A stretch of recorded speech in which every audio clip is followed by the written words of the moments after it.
Hi everyone, welcome to Wandering DMs. I'm Paul.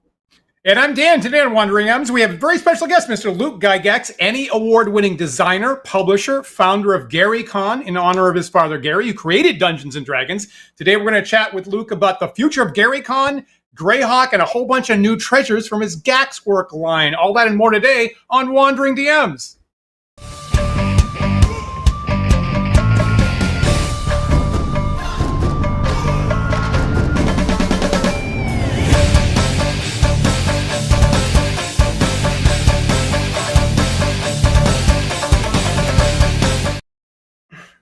Before we get into today's conversation, I'll remind everyone that, as always, at the end of the show, we'll be hosting our after-party chat.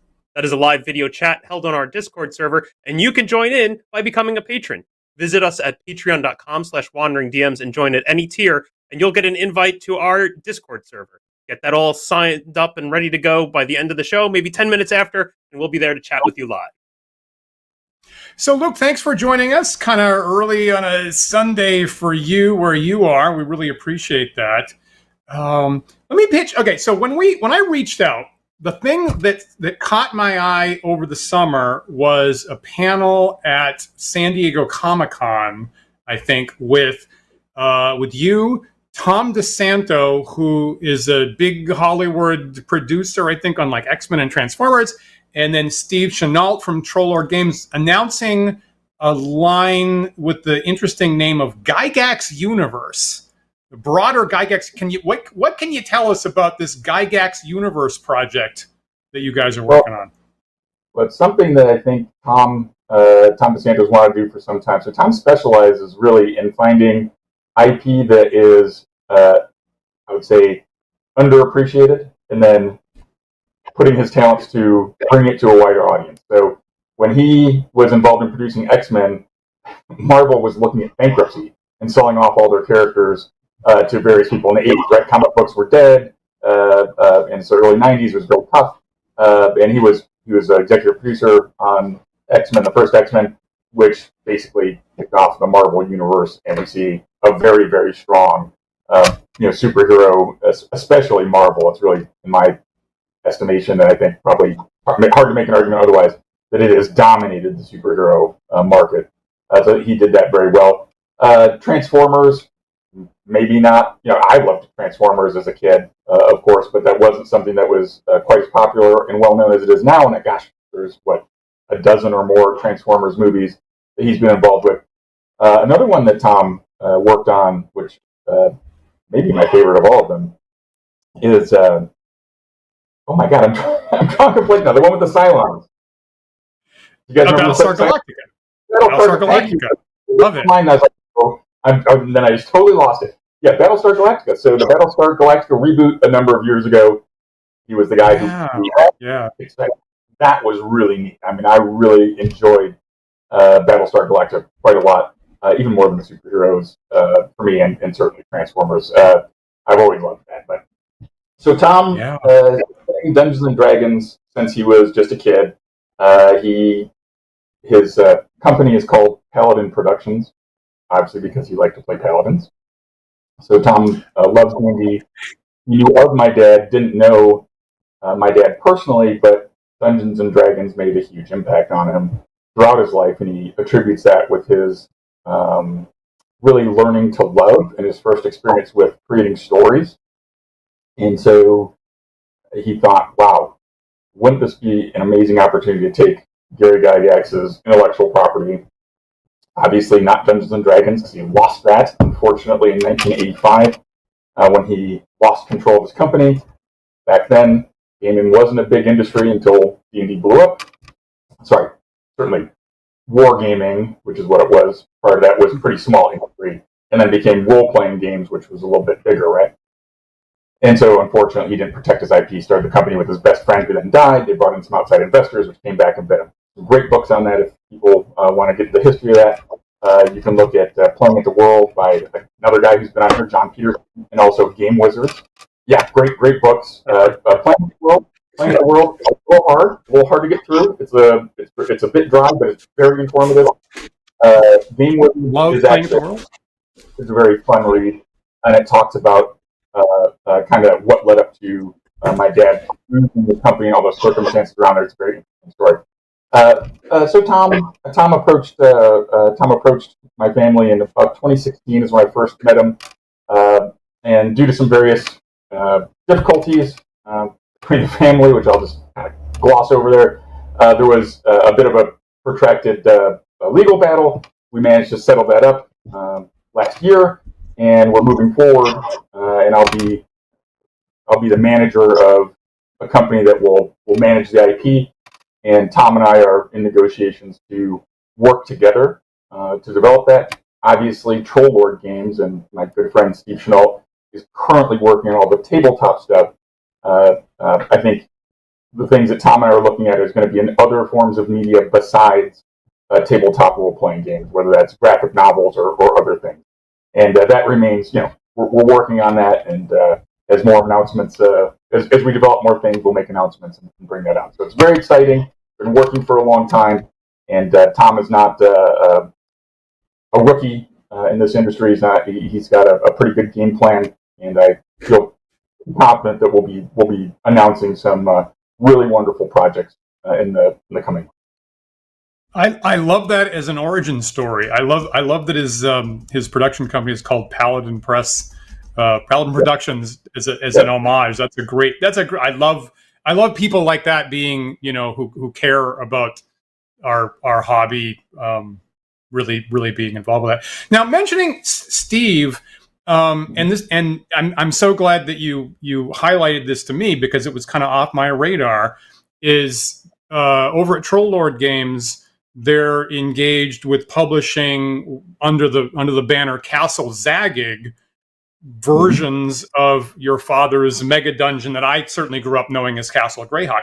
And so it's interesting that I knew that they were moving in that direction way back in 2008, which was quite a while ago. They started that process with a couple of publications like the Freetown in Vicksburg and the upper works of Castle Zagyg, and then of course that ran into major difficulties.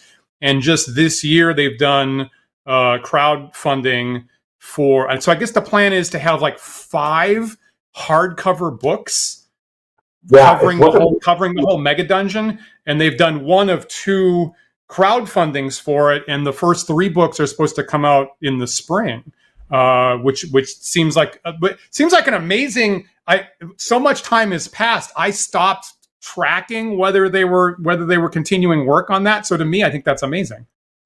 And so I think it's amazing to everybody, including me and Steve. So just to give you a quick overview, when my father knew he was dying, he was aware that he had a aortic aneurysm. He didn't want to have it operated on because he thought the risks of the operation were too high. So he knew he had a limited amount of time. And in that limited amount of time, he told me and Steve that he wanted really 2 things. Castle Zagyg, he wanted that out, and he wanted a game called King of England, King of France out. And that's a board game that he loved that was about the 100 Years' War. And so we feel that's a promise that we'll fulfill. Although I'm not sure how popular it'll be, but we'll do King of England, King of France. He loved that game, and we'll even keep his wonky purple and fuchsia and other strange colors that he had on the map there, just for fun. But those were the 2 things I really wanted to see done. When he passed away, there was, a team of 12 people or whatever that were working on it, and Jeff Trelanian was kind of overseeing it at that time, and was very involved, as well as several other folks that my dad had, weekly consultations with to go over their material and give them direction. And I believe he spoke to Jeff daily, possibly multiple times a day. And then, of course, he spoke with Steve for overall production and kind of coordination. And he was very involved. He was a machine at that point in time because he knew time was short. He didn't want to waste any of it. Sadly, when he passed away, his widow chose to pull the licensing on those products because she wasn't happy with the terms that my father had negotiated, is my understanding. I can't speak for her clearly, but essentially what that led to was, 16 years of no development. and a lot of people were damaged by those licenses being pulled because they were working on handshakes based on, hey, when the money sells, I leave. Yep. And so that was very unfortunate. I know it was very difficult for Troll Lord Games to survive because that was a major part of what they were doing. So it took him a couple years, but he obviously became quite successful again in the industry, working CNC and their own product line. But Steve has always been a good friend. He loved my father dearly, considered him a good friend and a mentor. And when, after a number of years, like I said, I was able to come to a settlement and help, kind of represent my family in developing this IP. He jumped right back on board, and he pulled up all the files, and of course had to translate them from whatever old language they were in, different languages.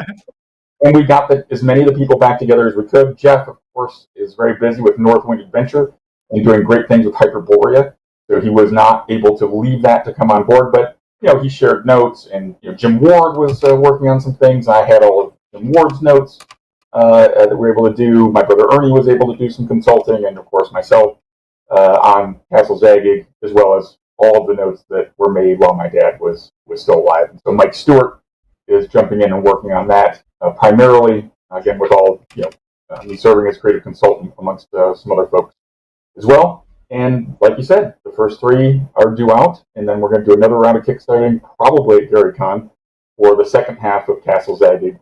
And we're doing that. There's the Gygaxian Fantasy World, the 10-book World Builder series that was out. Gord the Rogue is making a comeback, so we are able. So we're going to reprint Gord the Rogue, and I'm looking at. I know a few authors from. I would go to these independent author conventions and run D&D for a lot of these lit RPG authors because they're all nerds and gamers, right? So guys like Larry Correia and Dave Weber and Mike Rothman. These guys are all big nerds, and Dakota Crowd, James Hunter. All these guys are D&D players and also quite talented authors, right? I don't game with Matt Dinneman, but I know Matt Dinneman just in passing and said hi to him. Also a big nerd, big gamer, no surprise, right? The Dungeon Crawl with Dungeon Crawl, yeah. So these guys are all nerds. I'm sure many of them read Gord, and I imagine we could probably put together either a new series of Gord books, or at least like a Thieves World anthology where Gord is in Greyhawk, a city Greyhawk, and doing some we'll fill in the blank like the people have done with that. I just think that would be really cool to bring Gord back and develop that character more. So I have some ideas there, but at least we'll be doing the reprinting of the Gord books. And then there's many other IP that my dad was developing or had developed into other things that just were never certainly as big as Dungeons and Dragons, but there's a whole bunch of stuff that I helped him play test, even if it was just, hey, well, I'm thinking about making a video game and going over some of the storyline and concepts, like the Hunters of Welk, which no one ever heard of, but it was a ton of fun, as well as some horror genre stuff and things like that. So there's a lot in that bag to pull out and play with. Nice. But the trolls are guys we're working with on the Castle Zagyg and in the city of Yigsburg, which is not the city of Greyhawk, of course. It's funny because we just had an episode here 2 Sundays ago about lit RPG, which to some of us, such as me, was a kind of a new. I had the what are you talking about when you say lit RPG? And I actually didn't bring up the Gord books, but I almost brought it up as we were debating like some things on the cusp. And I was thinking the Gord books have he put appendices of like, well, what are Gord's statistics and levels at different points in the story in the appendix? And I was going to ask, like, does that count as lit RPG if you put the statistics in an appendix of the book? I would say that it's a lit RPG adjacent, but I would say that the lit RPG is probably a bit more defined than that. You would include the game mechanics in the story itself, right? Wow. But absolutely, some lit RPG writers will play a game and then write the story, right? So really? Some people, so they'll run a game, right? And then they'll write it into a story, and what happens with the and some of them will do it in a serial manner as well, right? So those dice rolls actually determine the storyline and how the author is going to interpret that into the narrative. And my dad did that with me. So as much as I hate it, that stupid episode where Melf meets Geek in Gorg, you have to go back and read it. But he tricks me and fools me, right? I hated that. Oh God! And they talk about developing, developing characters like enemy villains that really engage your players and you really got that. Oh, I don't like this guy. Like I really want to defeat him. That was Geek for me. That was he was an elf, right? Melf was an elf. Elves were good, right? Come on, the good side. That sort of stuff. He's a good guy, righteous. So Geek was an elf, but he was a little odd. But okay, let's not try to, let's not metagame. Let's give a chance here. But then he turned out to be evil and a betrayer and all these other things. And it was, and then he escaped, of course, after betraying me and setting me up and causing a lot of, harm and damage. And so, of course, I was very, very anxious to get a hold of Geek. I never did, because we stopped playing D&D not that long after that and switched to other game systems once he lost the company. But yes, I really, really did not like Geek. So, so we did play certain portions of the story, not all of them, but certain portions were actually determined at the gaming table. So very much lit RPG.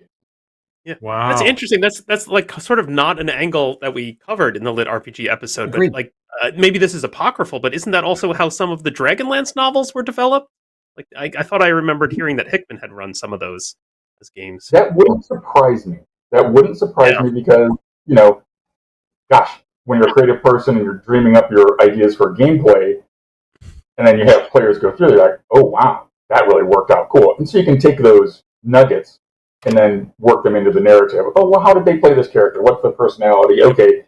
And, of course, you may have to flesh those things out a little bit more than you would at a gaming table because they're different types of storytelling. But, yeah, there's definitely crossover. It's similar to here in New York. I know a lot of writers who engage in improv comedy practices in order to discover nuggets that they're going to turn into formal writing later on. Yeah, it's a great way to do it, and having that discussion and back and forth or interaction often will stimulate, and you can pull things from other people that you can then develop and do that. I'll do that with my kids or my wife as I'm talking about scenario ideas or something, and then I go, okay, that's a good one, and then I'll run with it. So. Nice. Super. So we should talk a little bit about Gary. Go ahead, Paul. Sorry, Dan. I want to interrupt. This is such a stupid thing to interrupt with, but I was pointing out to Luke just prior to you joining the call, and I wanted to make all of our viewers aware that Luke is now our second guest ever to join the illustrious band of five appearances on Wandering DMs.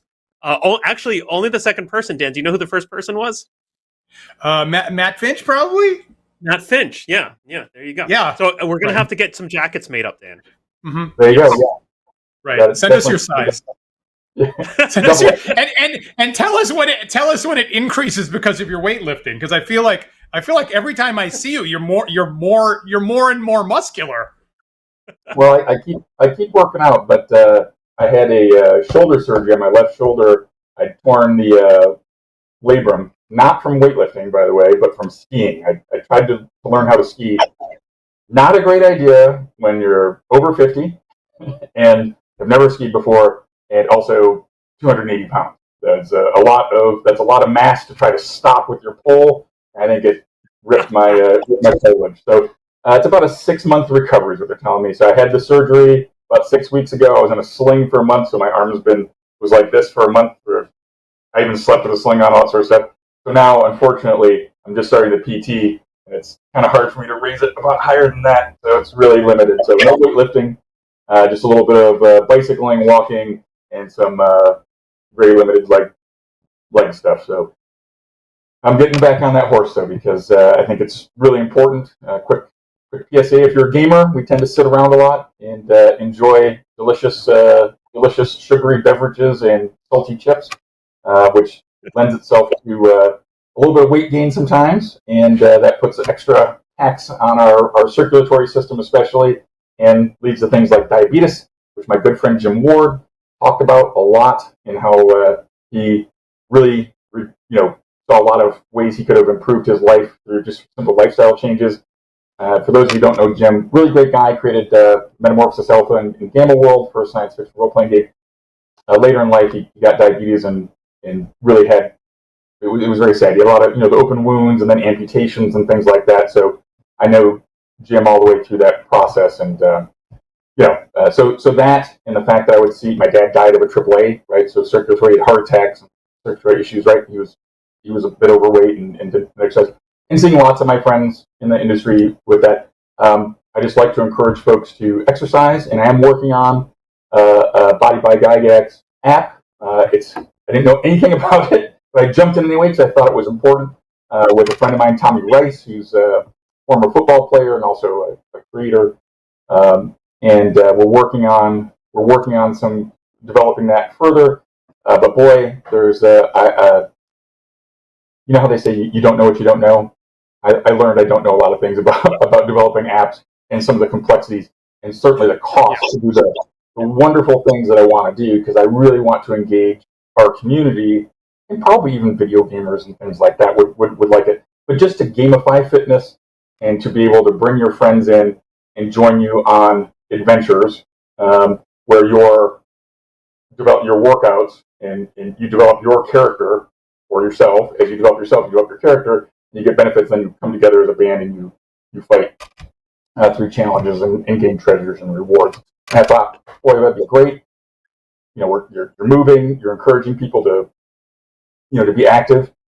Not only do you get to play a hero, you can become your own hero in your own life, you make positive changes, and you've got that band of brothers or sisters that are going to keep you motivated, because that's also a giant one, right? Is you don't want to let your teammates down. Just like in D&D, it's hard to get everybody together at the same time, right? But you don't want to miss that game because you're letting down your buddies, right? You're letting down all your friends. So same thing for working out and being able to do that. I think that would pay big dividends.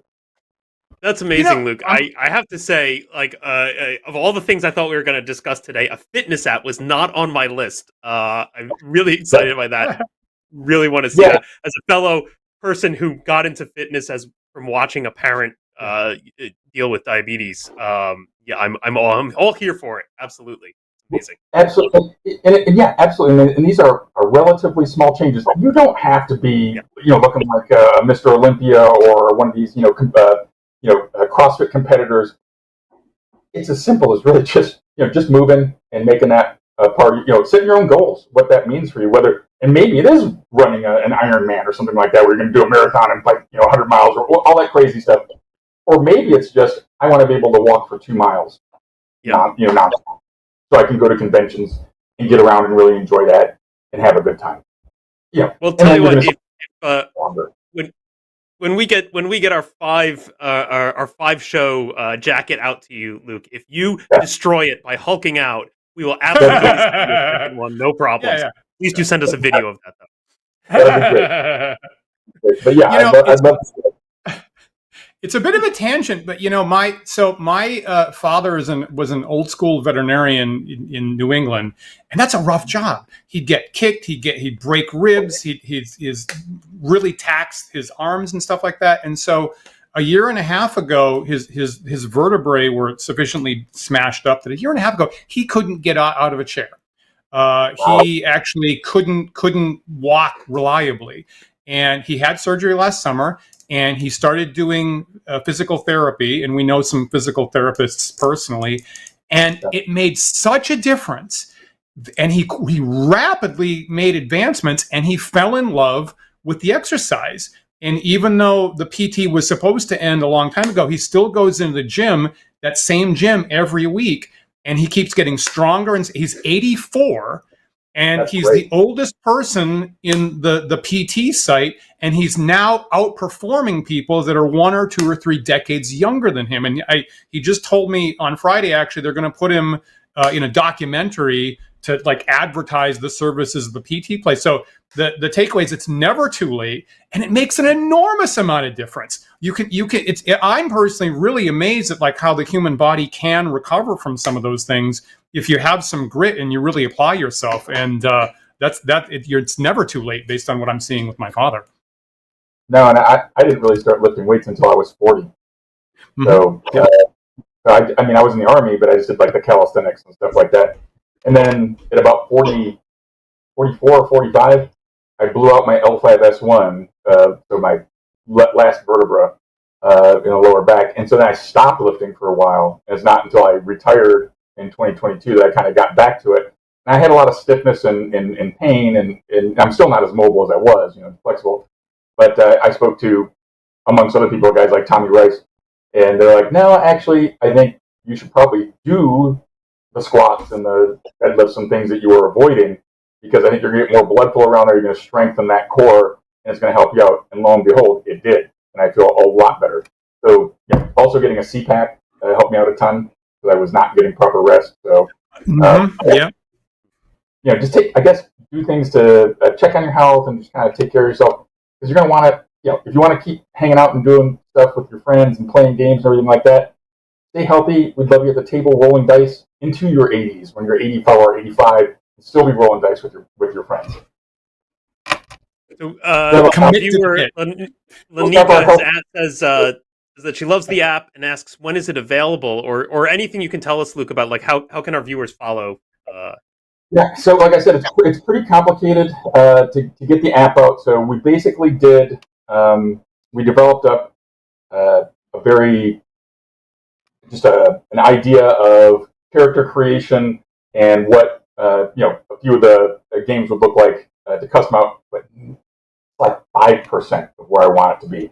What I need is a round of investors, and so I'm going out and seeking that. It's probably, we've spent about $30,000, $35,000 developing to where we are now, but that's about the limit. I think to get where I need to go is probably about $250,000, right, to develop it up into something that could be useful. Now, I may be able to do that incrementally. It may start off as a walker, a game where you're gonna, hey, you're a zero level, apprentice or novice. You want to be an adventurer. Let's walk so far to the training center, and then hopefully by then I can get the training center developed up where we'll show you some of the basics of, okay, great, here's how you do these various calisthenics. You know what dumbbells, barbells, etc. are. You know how to use these machines, and kind of get people, where are you working out? Are you working out in your gym? Do you have in your garage? Are you going to a gym, etc.? What things you want to do? Get a little tutorial there, and then be able to do character class selection and work on kind of what they're developing. So essentially, you can be, the 4 basic classes, fighter, a cleric, a rogue, or a wizard is kind of where we want to go with that. And we're not only pairing physical activities, but in between your exercises, you can do some mental games or some meditations and things like that, depending on what you're doing. We want to get some practical. I've talked to some guys who do practical things like mace workouts and sword workouts and things like that. So if you really wanted to, I want to work out like a warrior would, actually, okay, great. Or if you want to do traditional things, deadlifts, bench presses, things like that, you can, and work in some nutrition and things like that. And ideally geolocation, so that you could essentially go to various spots and be fighting different types of creatures as a group on things. So it's very complex. I could talk for at least an hour on this one alone. Just the linchpin of anything is, since I'm unable to program and do the tech work myself, we have to hire people to do that and animate it. That's quite expensive to do it properly, and so I really need some investment. Nice. I hope that works out. So we should talk a little bit about GaryCon in 2026. Yeah. And I went on the website, and it sounds like you've got some interesting new campaigns. And your guest list is ginormous. Your special guest list is just ginormous. So what can you tell us about what's happening at GaryCon next year? GaryCon is fabulous because of the people who help me organize it. I have an amazing staff that works year-round to help me out, including my wife, Bushra, and some really hard-working folks who there's no way I could possibly compensate them for anywhere near their value. And so I'm a huge beneficiary of goodwill. And the second thing is the people who come to GaryCon really want to be there and have a great time because no one comes to Lake Geneva, Wisconsin at the end of March unless they really have a desire to be there. Lake Geneva, for those of you who don't know, is a town of about 7,000 people in southeastern Wisconsin. It's about an hour and 15 minutes away from Chicago here, and it's an hour away from Milwaukee. And there's no train or transit system. You can go there and rent a car and drive, or you could take an Uber. Those are pretty much your choices. Yet, a lot of people either drive or fly in and do that to come to GaryCon, about 3,500 people. And a lot of industry guests come to make a pilgrimage and homage to Lake Geneva, where Dungeons & Dragons and the role-playing game genre was created. And where so much of what we take, just so many of the ideas that are entrenched in gaming and maybe even in other areas of our society, of our culture, came out of Lake Geneva, a tiny little town in southeastern Wisconsin. Our guest list is amazing. I'm not looking at it right now, but I'll just pull a couple off the top of my head. Surprise when it's not on there. Alan Hammock is coming back. So Alan wasn't sure. He's like, wow, I'm not sure I'm correct. We got Alan Hammock, who's, you mentioned Ghost Tower of Inverness earlier in our conversation before we got on. So Alan was at the top of my mind. Mike Merles will be there. Oh gosh, Ed Greenwood is a great guy. Errol Otis, Jeff Easley. Hopefully Larry Elmore will come again. Larry's age is catching up with him, and he's not traveling nearly as much. The only convention he came to last year was GaryCon. I'm hoping that he'll come back again. It's still kind of a game time decision, but Larry's great. New guests that we're having this year, some guy named Gerald Brom. I don't know if you've heard of that guy. Yeah. So Brom is coming. I've been talking to him for a couple years. I don't know Brom, but I just reached out on Facebook of all places and started chatting with him. And really nice guy. And so he's like, yeah, you know what? I would like to come to GaryCon. I think that would be a lot of fun. So he'll be there. And I met Troy Denning at Lucca in Italy, and he still lives in Wisconsin. And so he deconflicted his calendar, and he's coming to GaryCon this year as well. So you'll have two kind of Dark Sun luminaries who are there, as well as Jeff Grubb, who I think might have done some work in Dark Sun as well.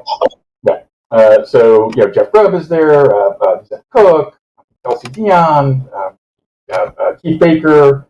We have Amy Vorpal coming this year as well. TJ Storm is a new guest.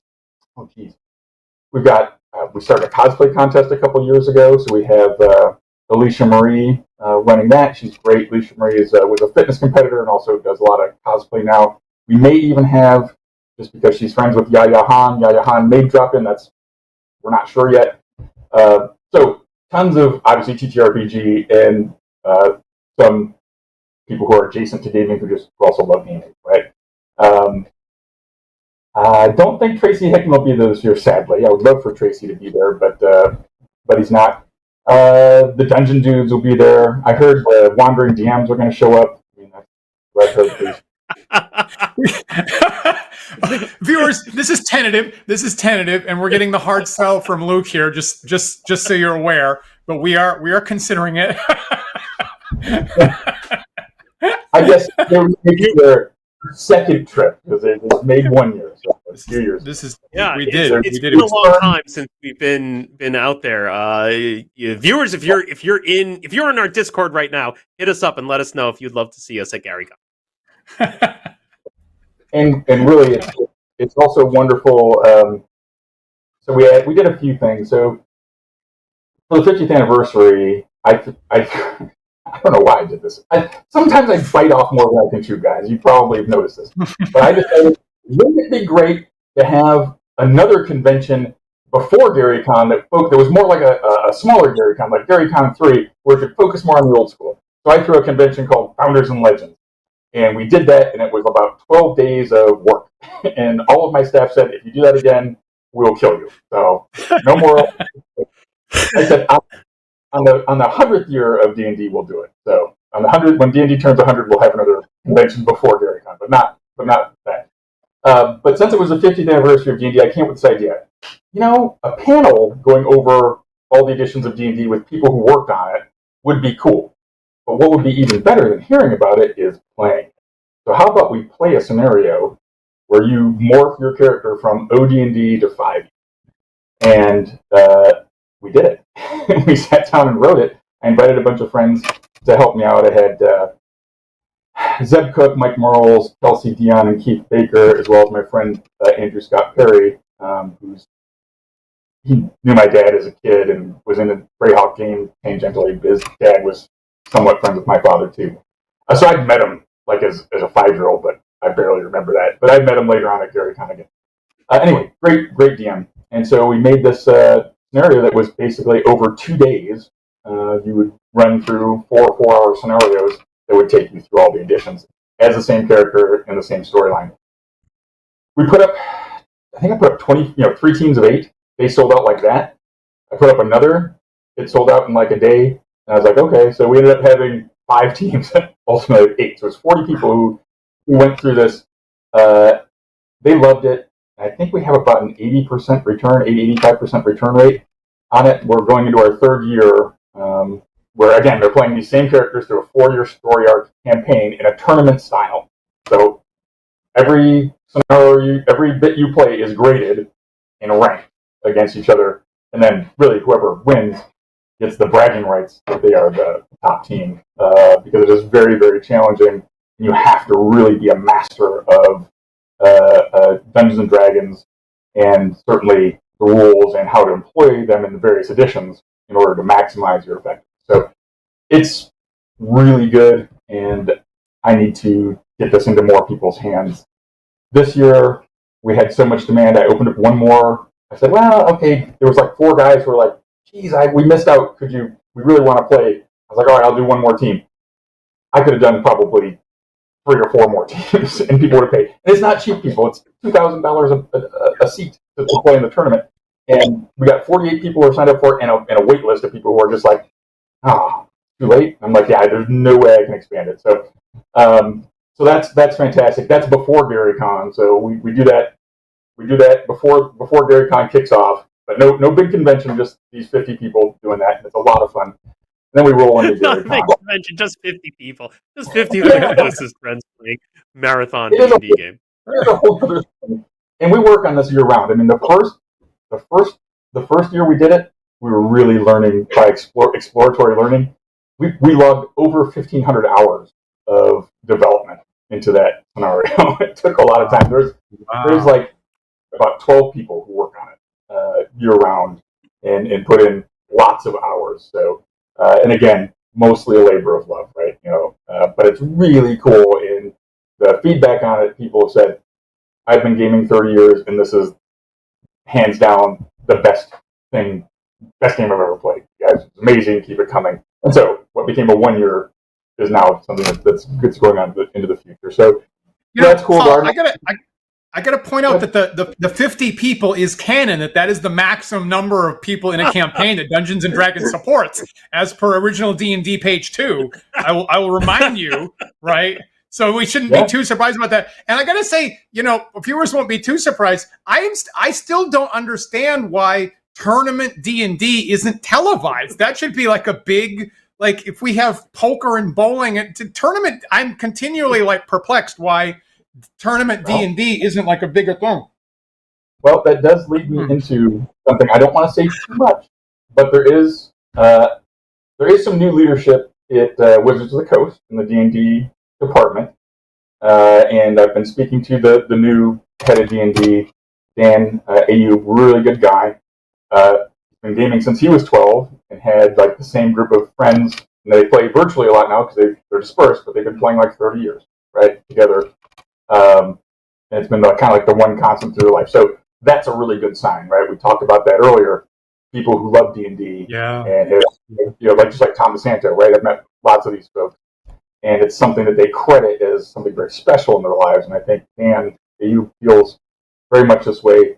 He's positive about GaryCon, and we're talking now. I think Wizards is gonna come and have a presence there and do some sponsorship. Have a booth in the vendor hall, which they've never done before, and obviously, just really reach out to the community and talk to the community and hear what they're saying. I don't think it's a secret that many folks perceive that Wizards of the Coast has made a few missteps over the past few years and maybe alienated certain segments of their audience, right? And so, I think he's sensitive to that and wants to do a little bit of change there. But yeah, great dude, and coming at it with the right attitude. He's also been talking to some other folks. I don't want to give too much away, but he's talking to some other people who are involved with D&D that we all know pretty well, some friends of mine, and they're coming back, and there's some discussion of maybe doing something like a televised competition sort of thing as well. On a separate track, I was a host of a game show called Boss Fight that we put together as an independent production. So we shot a season of it, and should be finished. I think it all finished with editing and ready to go, and I think it's being marketed now. So knock on wood, we will see Boss Fight out there as well, which uses the Castles and Crusades game system. Okay. Nice. Yeah, nice. But pretty close really to RPG. And when you do it as a game show, you kind of have to truncate, make some adjustments to the rules anyway. Yeah. So we're aware.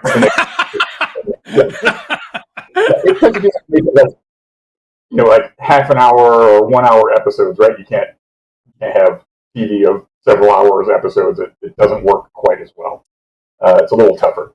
But yeah, so I think we may see at least some elements of that coming back. So, I mean, yeah, you're right.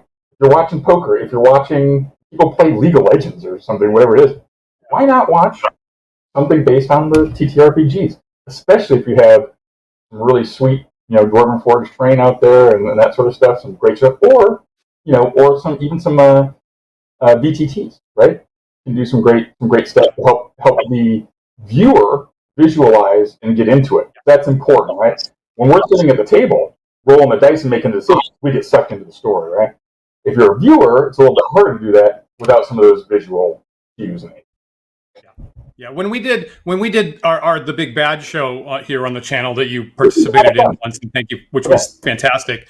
We were also inspired by Dan Harmon's Harmon Quest, where they animate the act, similarly cut it down about an hour, and animate the action to make it visual, and those were all kind of no-brainers for things that were going to work there. Yeah, okay. So before we totally run out of time, I apologize to everybody. I'm gonna kick myself. Some of our patrons on Discord pointed out a blog that's, again, a number of years ago that I hadn't seen before by a gentleman named Trent, who was recollecting playing with your father. So this Trent guy was a teenager at the time, playing with your father, playtesting Necropolis at a convention in '88. And some of his remembrances, and I always wish that there was some kind of recording of your father running a game. And for some reason, the timeline just didn't make that happen. And a couple of things that your father was doing seemed really surprising to me. So he remembered your father really carefully reading all the box text that was in the adventure. And then, after every encounter, pausing the game and having a post-mortem discussion about what had happened and who that was and how they could have played better. Is that something he would normally do, or was that just special for that one convention? Not at all. It sounds like he was playtesting it. Yeah. Okay. So he was playtesting. That's why he was reading it very carefully, because he couldn't do that. And so he's like, okay, so this is what it was. So he's probably hearing it and seeing how if people understood the setup. And then the only reason he'd do a post-mortem afterwards, that's nothing. He never did that. Would be to get some cues. Hey, what did you think of the encounter? How was that presented? Was it? It was really that's just pure playtesting. So, yeah.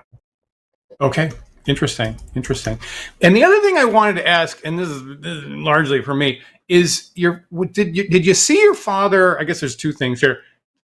Did you see your father? Did he roll for stuff like hit points, or was he choosing that stuff in most of the games on the fly? Was he for his character, for monsters, or for characters? For monsters, yeah, for monsters. I think for monsters, he didn't roll it. I think. Hold on. It's a lot of years ago. No, he did roll. He rolled it. He rolled the monsters, especially wandering encounters or something like that. He's like, "Oh, you hit that orc. Oh, he only had 1 hit point. He's dead." Right. So got it. Others are like, "Oh, nope. He was pretty hardy. That he's still up." So sometimes he did do that.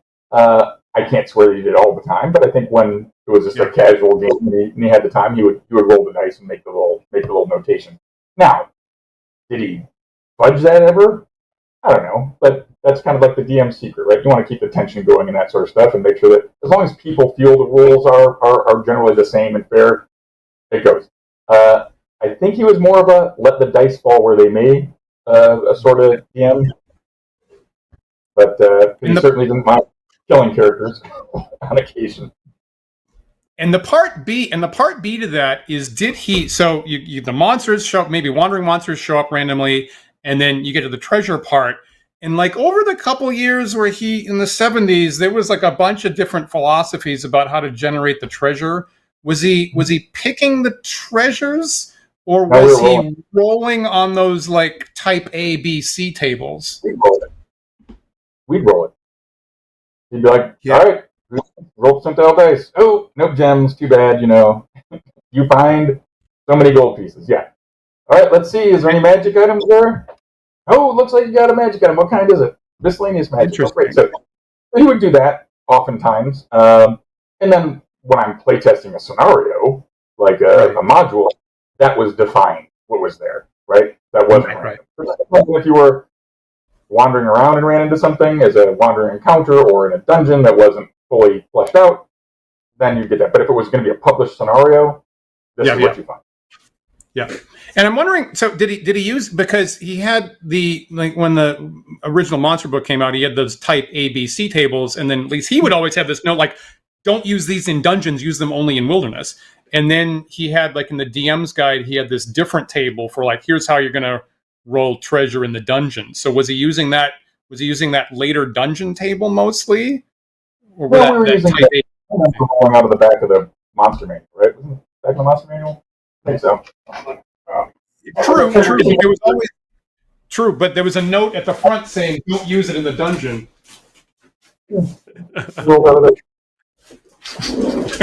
Now, Dan rapid fired these questions so quickly. I need to go back here for a second. I just adore the idea of playtesting material and on the fly, in the middle of playtesting it, asking for feedback. I've never done that. Dan, Luke, have you ever done that? That just seems so brilliant and obvious. Can you imagine just stopping the game partway through and be like, hey, how did that go? Shit, why haven't I been doing that? It's a great technique because in the army, when you're going through maneuvers and exercises, you will get an AAR immediately afterwards. They're called a hot wash, but it's like an abbreviated after action. I say AAR like everybody knows what that is. After action review. No idea. Yeah. When you AAR something, it's after action review. So you just get people together and go, okay, you were the Blue 4. What was your mission? You were the Op 4. What was your mission? What went right? Great. What went wrong?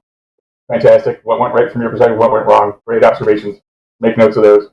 Just like 3 things. All right, thanks. Go back to what you're doing. But it's like an immediate catch on how you felt at that time. It's fresh. Okay. It's so smart. I'm writing that down. That's going into my bag of tricks the next time I'm playtesting. Too much fun talking. I got to talk about a couple other things real quick that are coming up. Please. So not only do we have Castle Zagyg coming up, part 2, that's huge. That's going to be a big deal at GaryCon.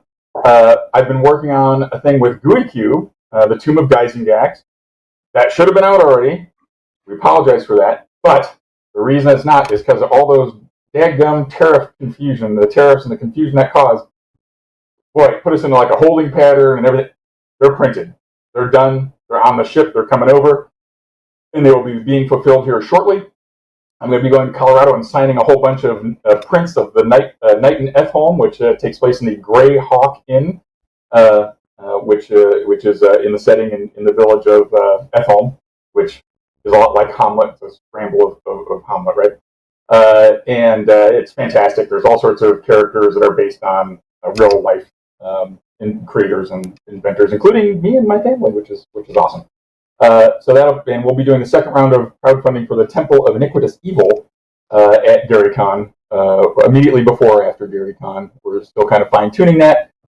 And then I've been dabbling in a project with some good friends of mine, Melf's Guide to Greyhawk, the Borderlands of Eas. So I'm combined with Jay Scott and Anna Meyer and Les Reno and Stephen Radney McFarland. He's going to be co-writing this adventure with me, where we're going to basically delve a little bit more into who Melf is, the organization that he's created, the Knights of the Verdant Shield, and why he's chosen to oppose Iez, which is, some people pronounce as Iuz, which was new to me, but yes, it was Iez.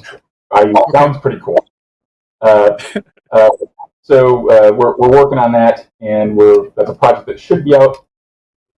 We were looking a little bit earlier. I might kick it down the road till somewhere in early 2026, and it'll probably be on DM's Guild. Working on that. Let's see. And I just say, we love those guys. We love Jay, Anna, Steven, are fantastic folks, and I'm sure that they're going to bring a ton of passion to that project. That's probably a dream project for them. They're chomping at the bit. They're like, I think we're going to have this done by the end of the year, and it's really just editing it, getting it laid out, and picking the time to release this. And we're hoping to make that into a trilogy of things. And who knows? It would be great to see that as an official D&D product, but I don't know if that will happen. But that'd be super awesome if it was, as opposed to just being on DM's Guild. And then, of course, I've been creating adventures in my own world of Okkorim, which is kind of a little bit of a Middle Eastern influenced world of high magic, and so I have the Wrath. I even took an adventure, and we did a Shadow Dark adventure for that, Wrath of the Seelich, which also got kind of ground up in that tariff situation. Those books are in hand as well and shipping out. I did another Kickstarter, a much smaller one, just for a single adventure, The Burning Man. That wrapped up, and it's all done. It's laid out, and we'll be fulfilling here in the next couple weeks. Before GaryCon, I'm going to do another one, Rogue's Gambit, which is a really fun adventure that I made as a little one-shot for convention. And I run it 20 times or something at conventions. People love this one. I've never had a bad table, and we're going to put it together. But it's a lot of fun. It's like Honey, I Shrunk the Kids meets Running Man. So it's a very lighthearted, fun adventure with a little bit of thinking, a little bit of puzzle solving, a little bit of fighting. So it's nice and balanced. So that one will be out. And then I have the setting book for the World of Okkorim, long awaited, pretty much together. I think the problem is we have about 600 pages of material, and we need to decide and trim down what we're going to put in the book. So we've been working on that for a number of years, and it's finally coming together. So a lot of projects coming to fruition for me in 2026, including appearances at lots of conventions. I think my next one is going to be GameholeCon in Madison, Wisconsin, with my buddy. I guess Alex is sort of Alex Kammer is the front man for that show, but there's Josh Hoyt and Andrew who are also very, very involved, and it basically is this gaming group that puts the convention together. A long-term game together since college, I think, is when they started playing together. So it's great. You create these bonds and you do these fun projects. And then I'll be going to Dubai in early November, to the very first tabletop role-playing game convention in the Middle East, tabletop.me, where I'll be their guest of honor there, and my wife and I are going to make the trip out there, and we're going to play games with in Dubai. Yeah, it'll be great. I think that's great for the year. Wow, fantastic. Yeah, it's very exciting. It's very exciting, and there's even some more things going on that I can't talk about quite yet because they haven't come to fruition. But it's been a very exciting and very busy period of time for me, and I'm really happy. I wasn't sure what the gaming community would look like after the 50th anniversary of D&D. Would it kind of peter out, and we've got to get to that was it the early 90s where things were kind of like it really wasn't not a lot of people were gaming. It was really your hardcore folks that stuck it through, and it just kind of plodded along until we got to I guess it was late 90s. I guess that was more in that blase period, and 4th edition and things like and then we saw Pathfinder shoot up, and then 5th edition that really shot up. And just kind of seeing I'm very happy. I still see conventions growing. GaryCon has sold out the last couple of years, and we aren't going to. My philosophy at this point in time, we aren't going to. 3,500 people. That's about as big as we can get comfortably, where people can hear each other talk. You can have a high quality. That's important. You got to have a high quality experience. when you're going to the gaming convention, communication for RPGs is so important. You can have a loud room with a board game that's less impactful, but the noise, being able to not have to wait in line to get food or get somewhere, and really to be able to connect with people genuinely is very important, and that's always been something that I wanted GaryCon to be about. I wanted it to harken back to a time when I was just a boy, and there'd be these small conventions in Lake Geneva, Winter Fantasy or Spring Rebel, and you could walk up to a table and say, "Hey, what are you playing?" And they'd say, "Oh, no problem. Hey, pull up a chair. I'm going to show you what the game is. I'd love to tell you about it." And they'd welcome you in and you'd learn a new game. Whether it's Traveler or whatever it was, right? Or Call of Cthulhu. I think I played my first Call of Cthulhu game at something like that. And of course, I did terrible because I was thinking like D&D. I'm a hero. There's monsters. Go get them. Oh no! Oh, weak and squishy. They're going to... But anyway, so but that warmth, that connection, the ability to rapidly make friends with people and kind of share your passions. I think that's really cool and special. And I don't feel that when I go to some larger conventions. They're great conventions that I want to take away from, but it feels like you're just a number there. And if you don't already know somebody, it's not like you're going to make new friends. Yeah, I totally feel that. I feel like you go to the giant conventions for the spectacle, but you go to the smaller conventions for the community. Right? Yeah, sure. That's well put. Luke, thank you for bowling through all of those updates there. I'm so glad we got to all of them because, oh my God, we're already out of time. That's crazy. You've always had so much going on. I feel like we're just going to have to get you back here for round number 6 at some point in the future. That's right. It'll have to be the sixth time return. I'll beat that Matt Finch yet. It's neck and neck. So Dan, viewers, any final questions for Luke? I'm going to have to be processing. I'm going to be processing and researching a lot of. I'll remind our viewers if they want to know more about Wrath of the Lich King. We did a deep dive on that last time Luke was here, so they can go look for more in the prior episode. When he was merely on for the 4th time, when he was a mere novice. That's right. Went behind the years. Viewers, if you have questions about any of the stuff that Luke's working on that we have failed to provide you with the proper links or follow-ups with, please leave us a comment here in the YouTube video. We'll absolutely get back to you. Or if you're interested in seeing Wandering DMs at GaryCon, headed there yourself and excited to see us there, maybe, definitely let us know. Leave us a comment. We'd love to hear from you. And, of course, remember that you can like, follow, and subscribe to us. We are on YouTube, Twitch, Facebook, TikTok, Loops, GitHub, places like that. We have the handle Wandering DMs on all those sites, so please look for us there and bend the bars on that like button.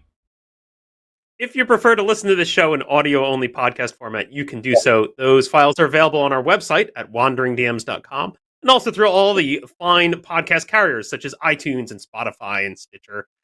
If you're listening to this show right now, and the site, if you're listening to this show right now on one of those sites and it offers the ability to do so, please rate and review our show. That helps other users find our site, and we really do. And of course, huge thanks to our patrons who support the show here. If you'd like to join them, please visit patreon.com/wanderingdms. And like Paul said at the top of the hour, every tier gets you access to a private Discord server where our just genius level patrons are talking about D&D and old school and new school and miniatures and tournaments, all the stuff that we love there. And we will be there in about 10 minutes after the show ends for a live video after chat for more stuff on your minds about GaryCon and Greyhawk and all kinds of stuff.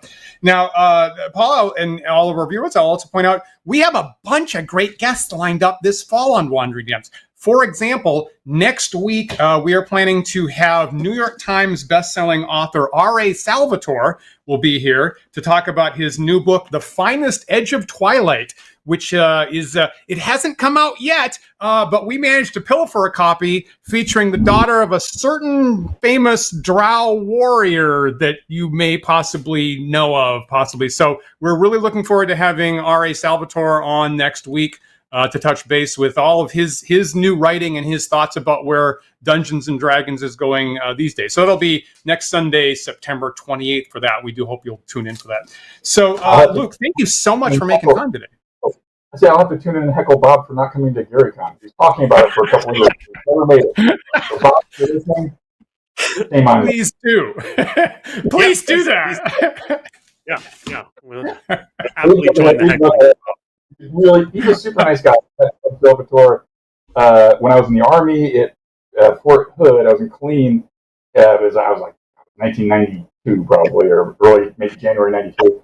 And he was doing like a book tour. He was like at a Walden Books or something like that in the mall. And I walked in and I was like, what's this book? Is that D&D? Like, yeah. And I was wearing his Gygax. And I was like, yeah, that's my dad. He's like, no way, nice to meet you. And so that's where I met Bob. That's great. That's amazing. That's amazing. You know, he actually lives quite close to me. I used to play in his home campaign for a little while, but it's been quite a few years at this point. So I'm really looking forward to the opportunity to catch up. Everybody's so busy. We want to do that. I would love to see. Well, that's another thing that I would love to see is to see Bob be able to make. And why am I Dritz to Erden, the Dritz to Erden story into an animated series or a live action? Yeah. Wouldn't that be cool?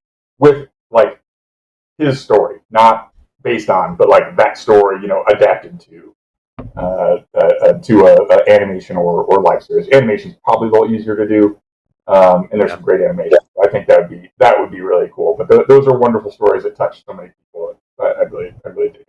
Now I'm going long. You have to shut me up.